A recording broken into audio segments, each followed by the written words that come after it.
बिस्मिल्लाहिर्रहमानिर्रहीम।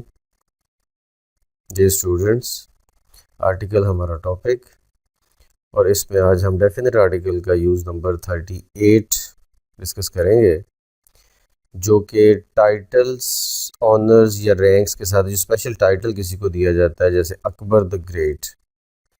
तो अब अकबर को द ग्रेट का टाइटल दिया जाता है तो उसके साथ द आएगा। इसी तरह से अलेक्जेंडर द ग्रेट, इसके साथ भी टाइटल है द ग्रेट। ऐसे ही होता है एल्फ्रेड द वॉरियर। ठीक है। सो इस तरह से हिस्ट्री में अगर इस तरह से कुछ नेम्स हो और उन्हें स्पेशल टाइटल दिया जाए तो उस टाइटल के साथ द लाजमी आता है। That's it for today. अल्लाह हाफ़िज़।